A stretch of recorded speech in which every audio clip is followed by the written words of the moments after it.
Yeah, I can see the question now. Welcome, everyone. Good evening, good morning, good afternoon, wherever you are. Welcome to Facebook Live. It is the 22nd of April, year 2026.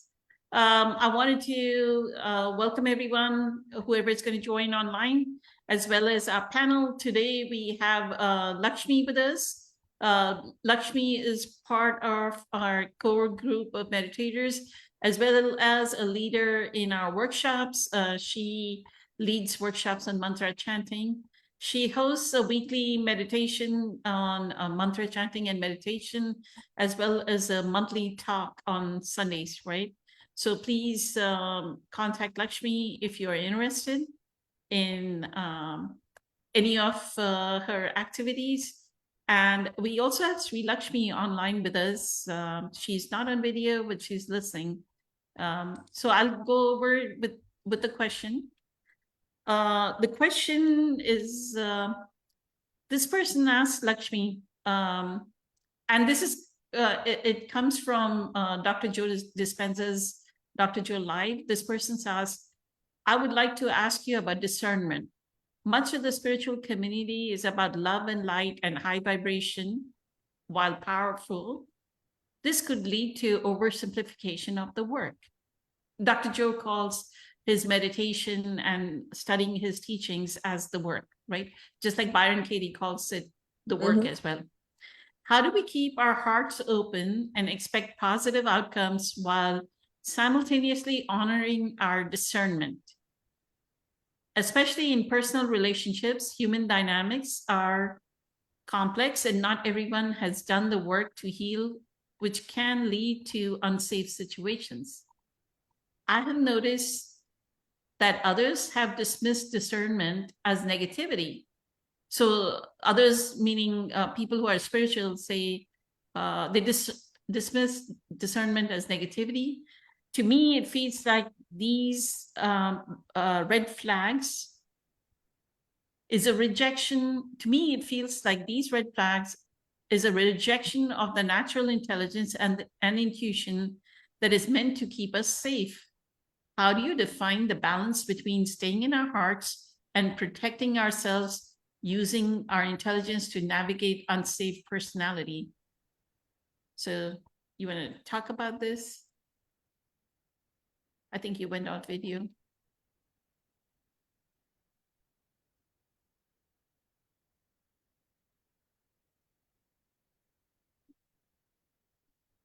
Okay.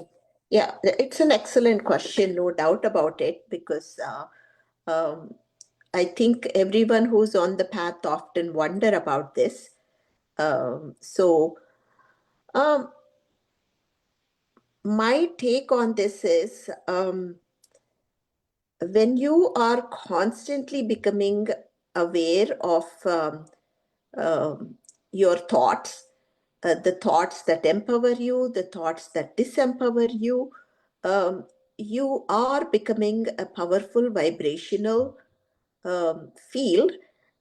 So, yes, you will have, in your life, you will have people who are not doing their work, and you will have all kinds of people. In fact, while I was reading this question, I remembered a saint from India called Meher Baba, who said people would come to him with all kinds of vibrations. Some come, he called it, they come with their mind net, that is the ego aspect. And he said, and in that mind net, they come with anger, they come with frustration, they come with distrust, paranoia, they come with all kinds of energy.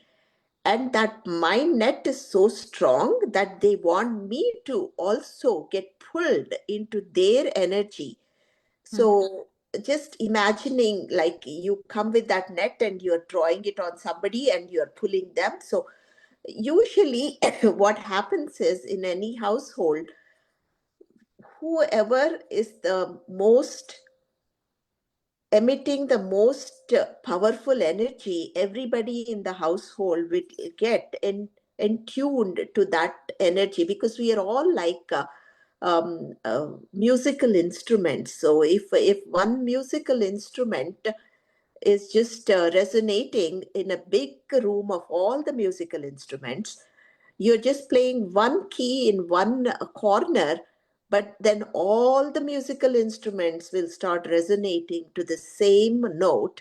uh, and that is who we are, right? We all are resonating to that one vibration which is existing in our lives. So um, we need to be very, very aware of the energy that we are giving out.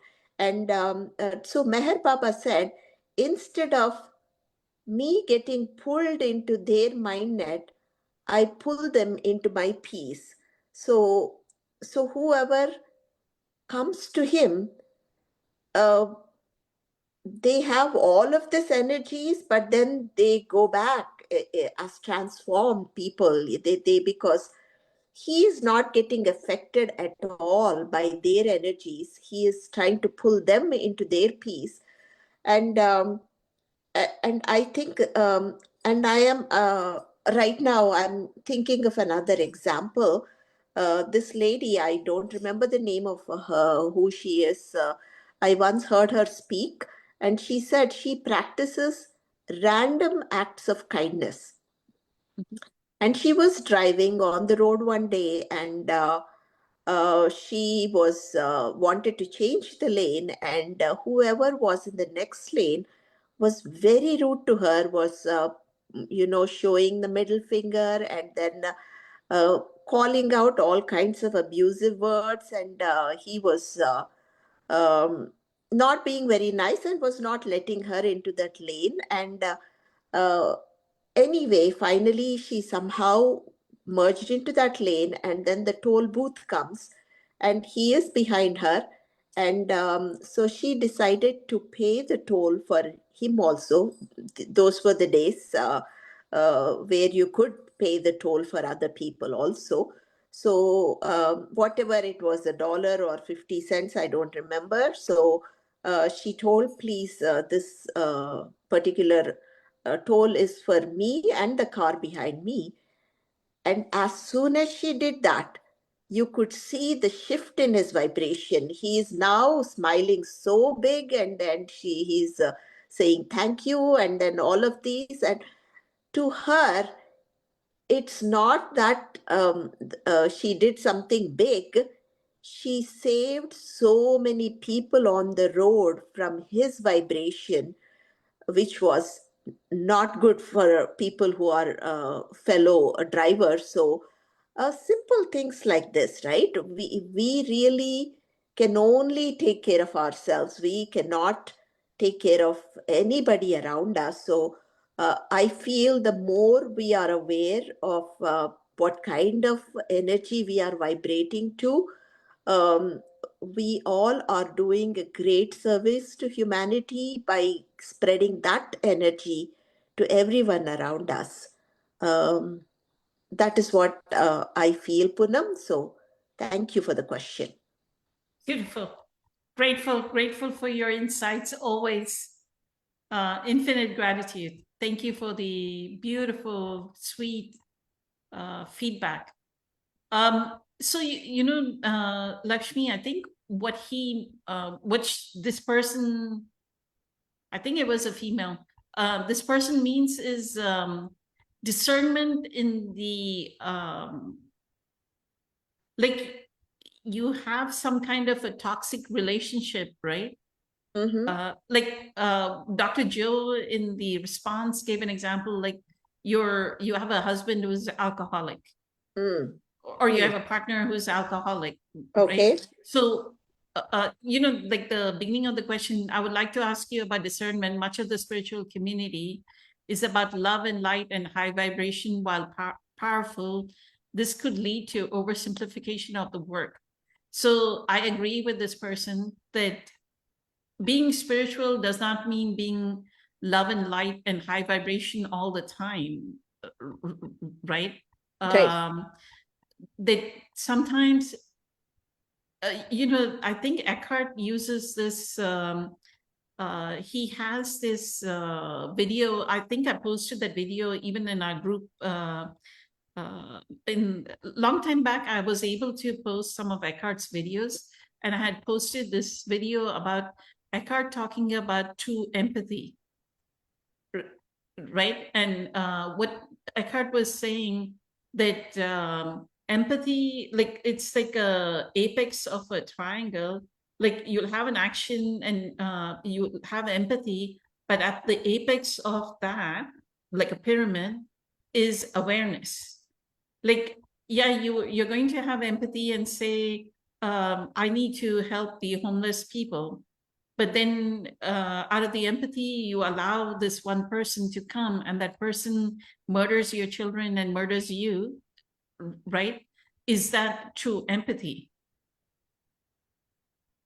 So that's why he says, even Eckhart says, at the apex of empathy is awareness. So we need to have, doing the work is about having enough self-awareness to say, yeah, I know that this person has this quality, right? Like Dr. Joe gave the example of, yeah, this person is alcoholic, or yeah, this person is, I can sense, my intuition senses that this person is going to harm us, right? Doesn't mean I have to ask them to come live with me and I'll help him. He's homeless. I'll help him with a few dollars and let him have a meal. I'll give him a $20 bill to go have a meal and maybe a couple of meals. Mhm. I'll give him a $20 bill, but it Mhm. doesn't mean I'm going to invite them to my house to come live with me because I sense that there's some danger from this.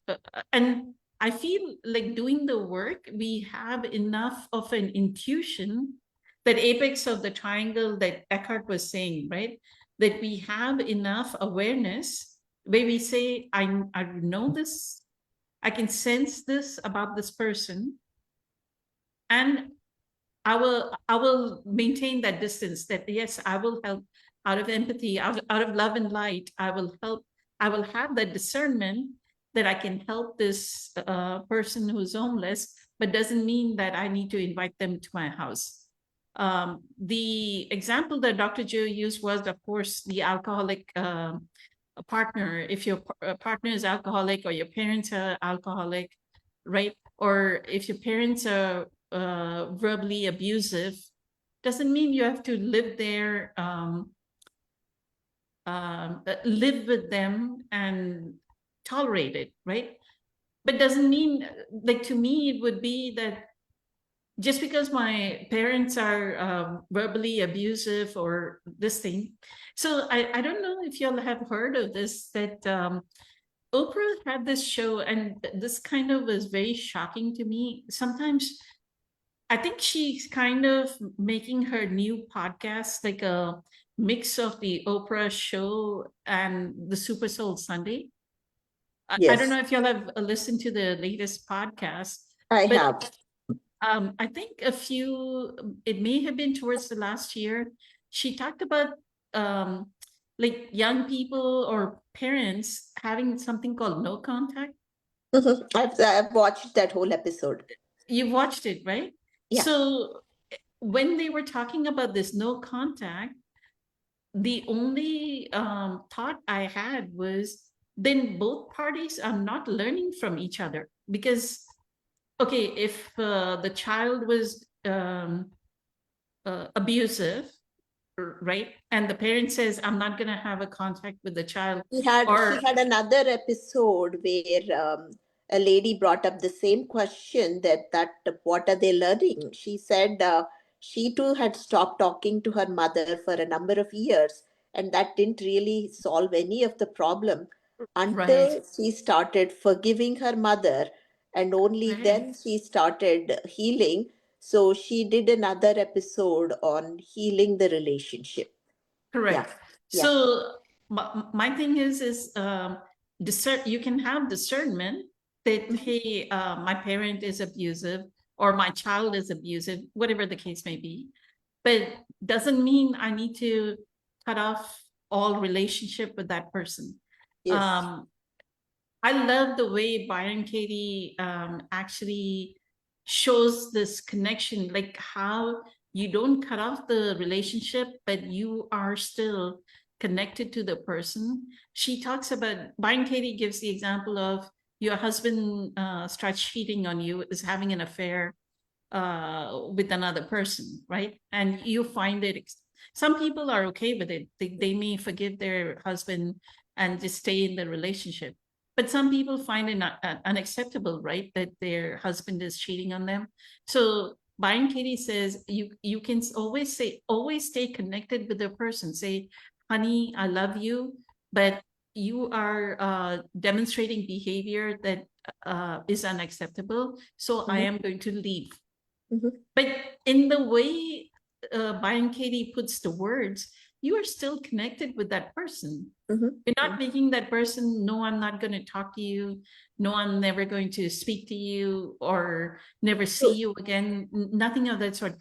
You understand what both Byron Katie, Eckhart, or Dr. Joe are saying is you stay connected with that beingness, or Rupert Spira says, right? You always know of the shared beingness.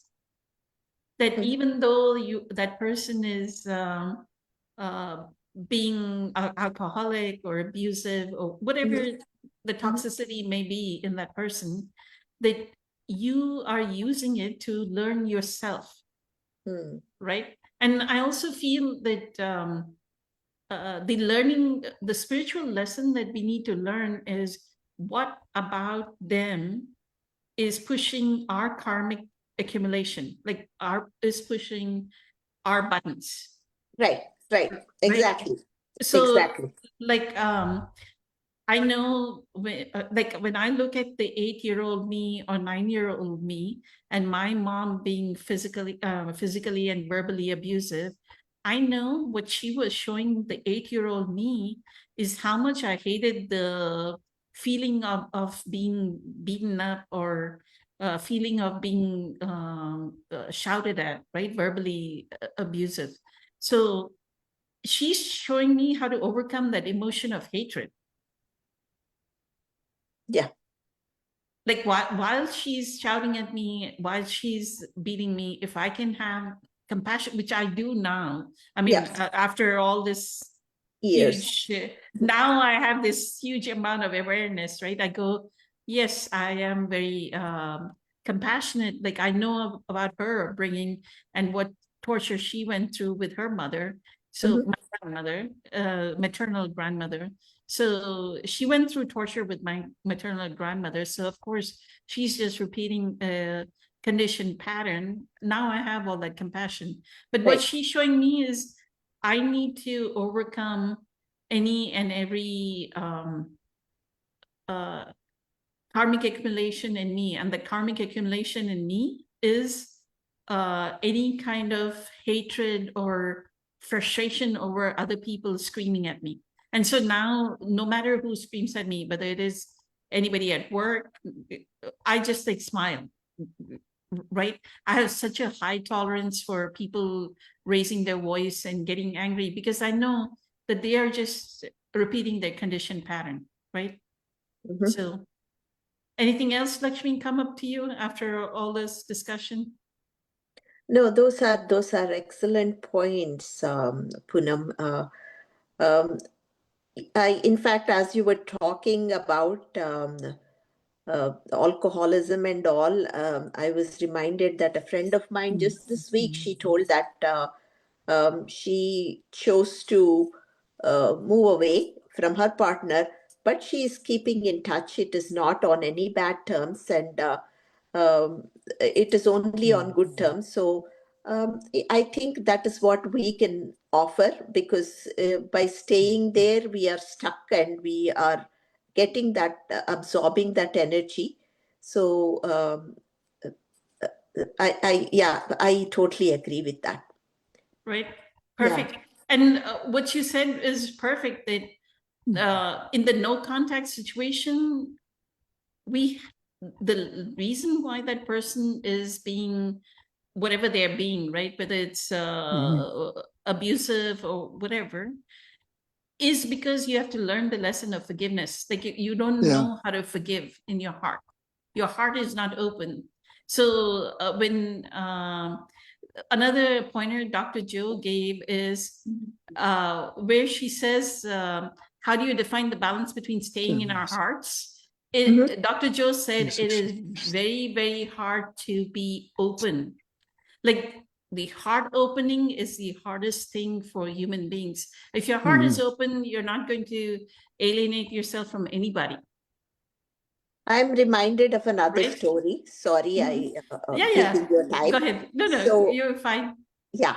So this story just touched my heart and it stayed with me forever. So this is a couple who had a daughter, and for whatever reason, the man says that I want to move out. I don't want to be a father or husband anymore. So we are taking divorce. And after the divorce, he was sending some child payment. I think Wyatt wants to speak. No, you can continue. I think he's just responding to you. Okay, so he was paying the child alimony for some time, and but he was not visiting the child or anything. And after some time, he tells his wife that is it okay if I stop paying the alimony because I cannot afford? And she thinks that he is not being a father anyway, and she thinks that she has the money to raise the child. So she says it's okay if you don't want to pay, you don't need to pay. Can you mute him, Poonam, because I'm getting distracted right now. Yeah, sure. Give me go ahead. So so she says, sure, if you don't want to pay, you don't need to pay. And after a few years, he contacts saying that he got diagnosed with cancer, and he wants to meet their daughter.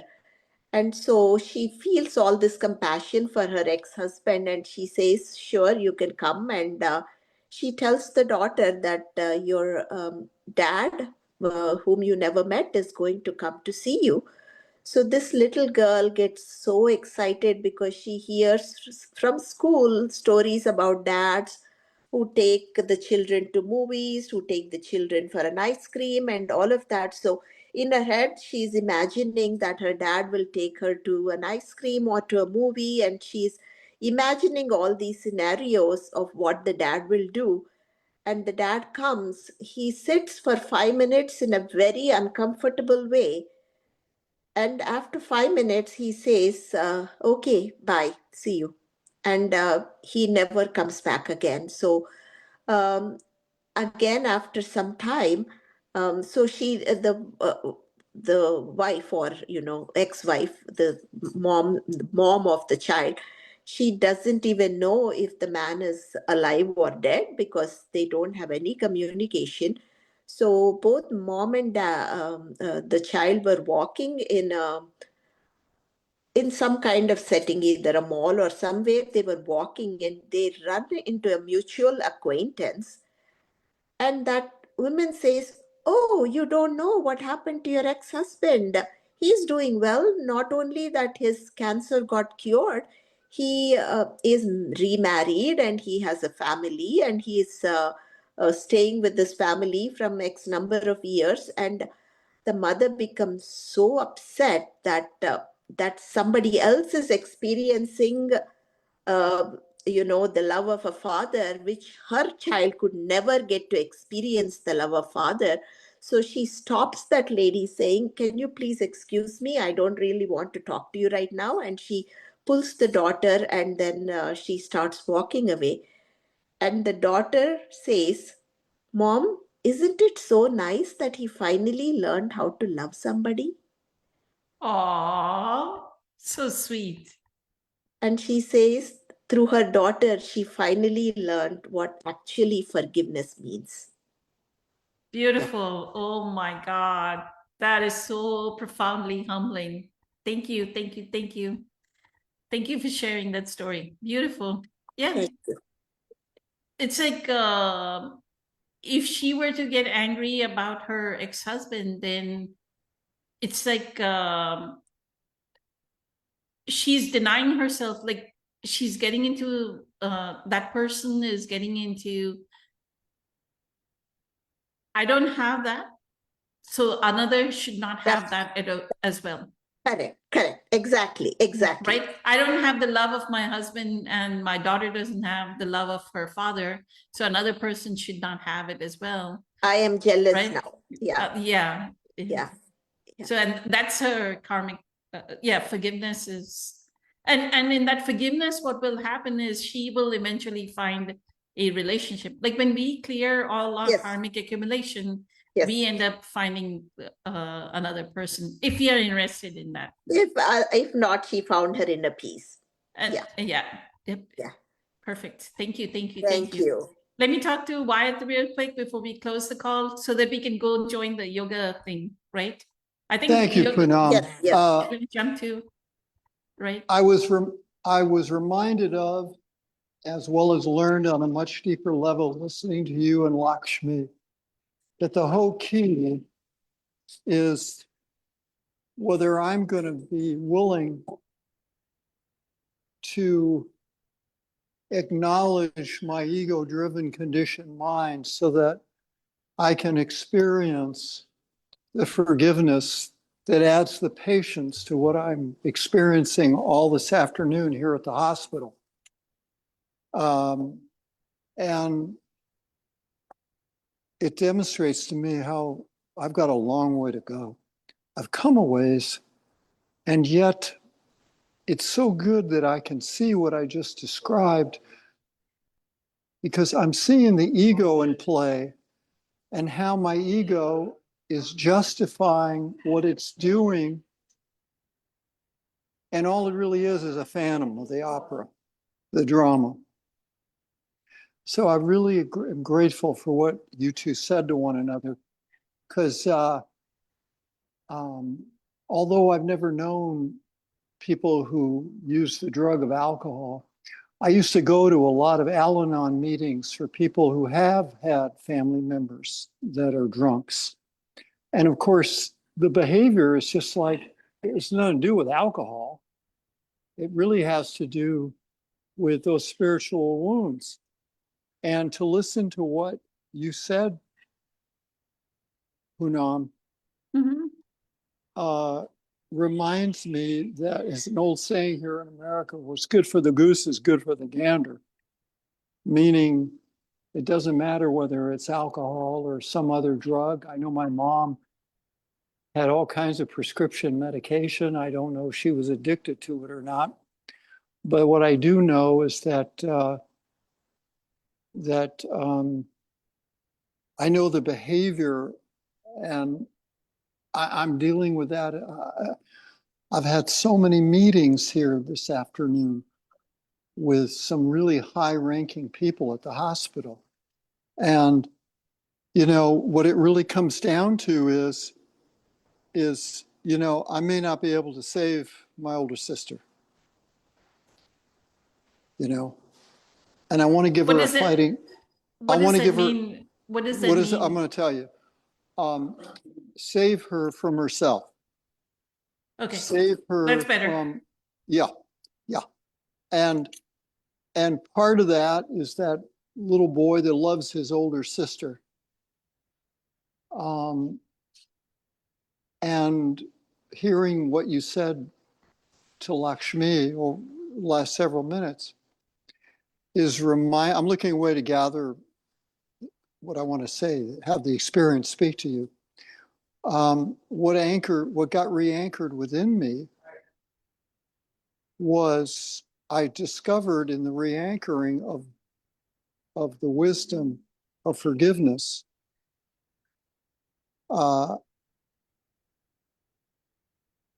must allow it, not must, but in other words, it's all part of the reparenting of the inner child, the little boy who wanted to make sure that dad and mom were happy, older sister was happy, but that shifted from wanting people to be happy into my ego needing to know I was safe and to entrust my safety to someone to drive me somewhere when they're under the influence of whatever's going on inside them, irregardless of the drug of choice to distract themselves, then I've definitely made a bad decision. Either I drive or I walk or take an Uber, but I'm the one that's choosing to be around this insanity. And I have been benefiting from a familiarity that was a behavior that I was addicted to. And you know what? I don't want it anymore. So when you said to her a moment ago, Poonam, about a behavior that's unacceptable, and then on the same breath, you mentioned about how our conditioned mind can, like you are with your mom, that was really, really, really helpful, because your mom and mine are very similar people. And it took me until I was 15 years old, and mom had had 2 massive coronaries a year apart. She was still so strong, and she was physically beating me up. And I didn't want to hurt her. So I held her forearms above her wrist to keep her from hitting me. Because this used to happen 2-3 times every week throughout being a child. And then she stopped. Not the emotional abuse, that was always there, the emotional violence. But,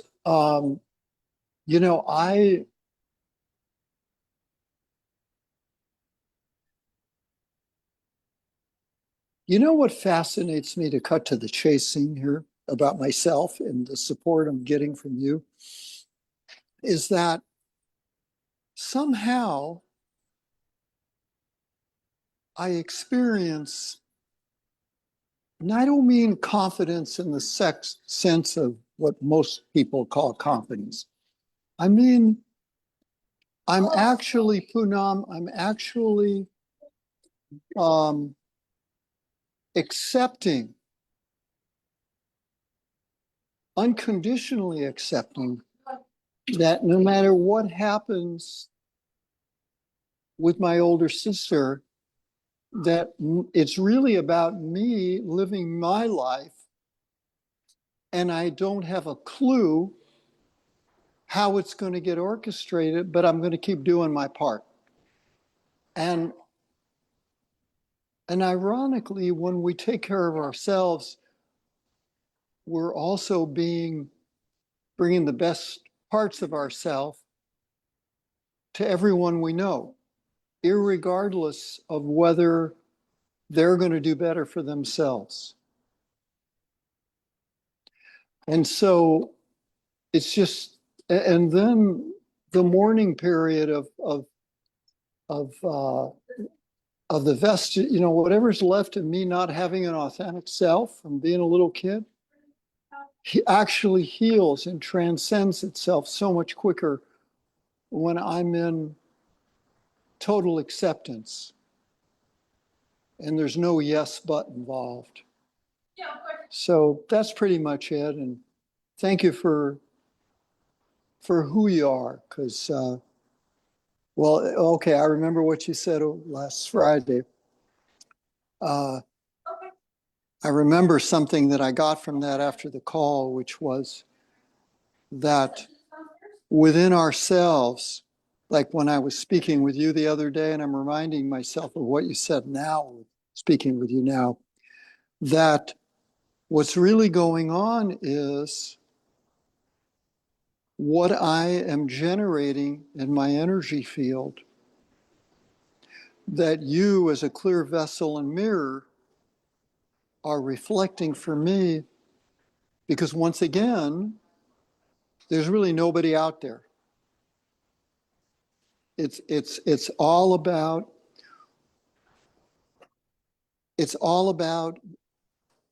being one with present moment awareness, where I'm actually not watching it because I am being it. If I'm watching it, there's some separation there.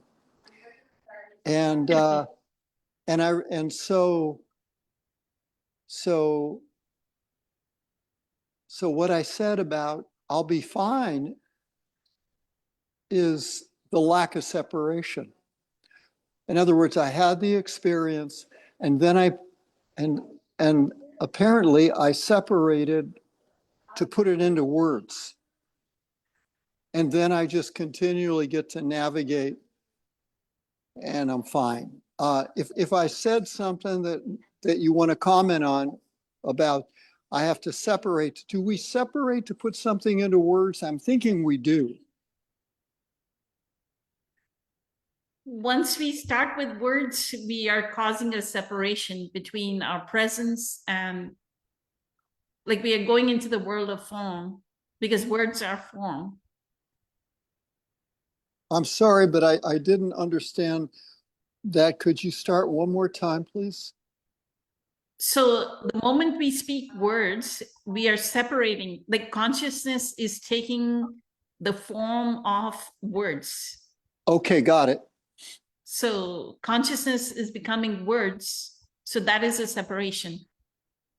Or like being still, the more still we are, the more we are who we are in our authentic self.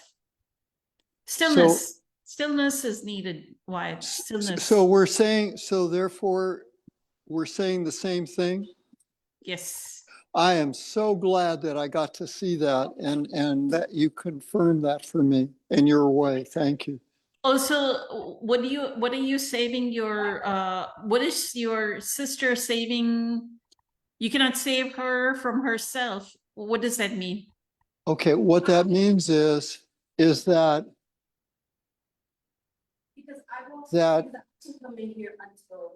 no matter, I can't save her from herself, meaning when I'm in separation. Because wanting to save somebody from themselves is ego-driven conditioned mind. That's how I see it. And so it's not my job to save anybody else. But what are you saving her from? How do you think, how does your ego think you're going to save her from herself? By speaking with all these different department heads, again, here at the hospital, about how it's not safe for her to go back to the house because of all the clutter.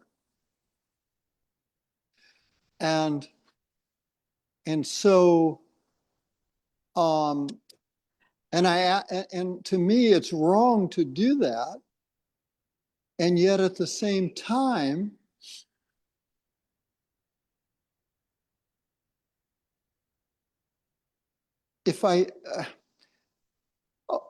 okay, so I'll just ask this question of you, and you can take it from wherever. How do we live how do we love someone? Being in present moment awareness, to me, that's the unlimited love.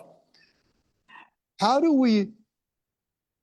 So I'm thinking that when we're being one with present moment awareness, which is unlimited abundance of love, then we let people be exactly where they are. And yet at the same time, if they continually choose to stay in their ego-driven conditioned mind and they hurt themselves and their life gets shortened or whatever happens to them, that we're respecting where they're at, but at the same time, to me that I need some guidance from you on that. When I say it's not my job to save her. Here, I'm going to go to a quieter spot here. I'm in the lobby of the hospital. So that's what I meant by it. That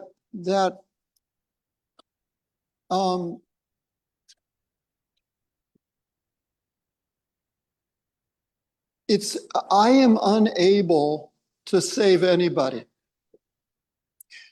And I've been noticing more and more the last couple of days that my ego has been involved with wanting to do everything I can to help her to want to save herself. And But my question to you, Yeah. what is like Dr. Joe uses this word called sponsoring thought. What is the sponsoring thought behind wanting to help your sister? What is the core emotion that you're feeling in wanting to help your sister? The one thing I would say is, did you take your sister, your mother passed away, did you take your sister and move it to the mother role? Yes. And so it's not your sister, you want your mother saved. Are you telling me, I need to ask a question for clarity of what you Mhm. just said. Mhm. I heard you just say that I turned my sister into my surrogate mother. Mhm. Is that what you said? Mhm. Well, that's And so- interesting because And sometimes so Go the ahead. child, the 10-year-old child is wanting his mother, surrogate mother, to be safe. Yes, But okay. that's dysfunctional, Yes, very much so. In right? fact, Because it's incestuous even. so that's a sister. Yeah. You have to allow the present moment to be. You have to allow the present moment to be exactly how it is. And sometimes I think that I became a surrogate to my older sister, either as my dad or as my mom. But Correct.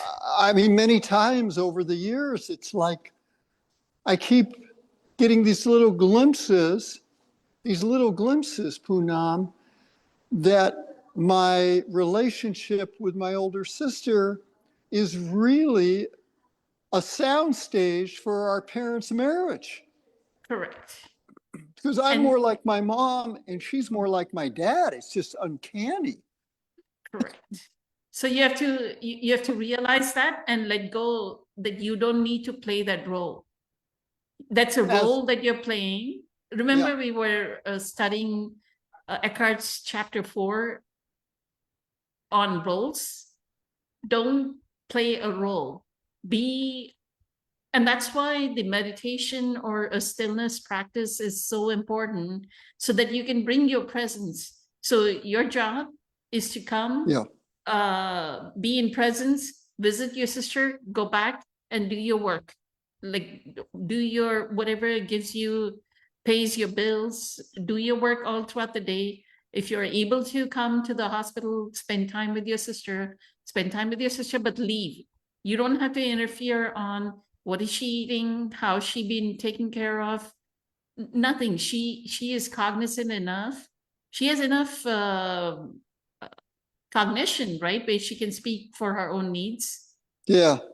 Yeah, let her speak for her own needs. And her soul, give her soul the chance to learn its lessons. That hey, To learn what? To learn its lessons. Learn its lesson. Oh, lessons. Yeah. Lessons. Give her soul the chance to learn its lesson. That hey, if I'm kind to somebody, I get kindness back. If I'm unkind to somebody, I get unkindness back. Right? Let the soul learn. Well, the kindness coming back is really the experience of giving kindness. Right, but she needs to learn it. She needs to learn, your sister needs to learn that, correct? Yes, Okay, so you have to, got it. you, Be you the have role to model. be the role model of allowing this moment to be as it is. Got it.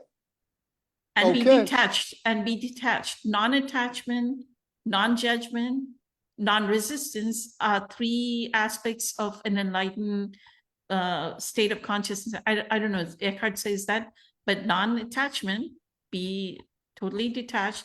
Totally detached doesn't mean you stop loving your sister. Tell her, I love you very much, but I cannot do this day-to-day arrangement of how you're going to live your life. You have to make Right. those choices. Yeah. You have to make those choices. If the choice leads to her being in the house, she goes to the house. If she falls, she needs to learn the lesson that house needs to be spacious so that she can move around. Non-attachment, non-judgment, and Non-resistant. non-resistance. Correct. Non-resistance was the third one? Correct. Non-attachment, non-judgment, non-resistance. Correct. I like it. That's what I'm doing from now on. Okay. With that, let's close the call so Lakshmi Thank you. and I can join the yoga session. Thank you so Thank you. much. Many Thank you so blessings. much. I learned Much a love, lot. everyone. Much love, Thank everyone. you. Many Blessings, blessings. everyone. Thank Have you. a wonderful evening. Thank you, Poonam. Bye. You too. You're most Bye-bye. welcome. Bye.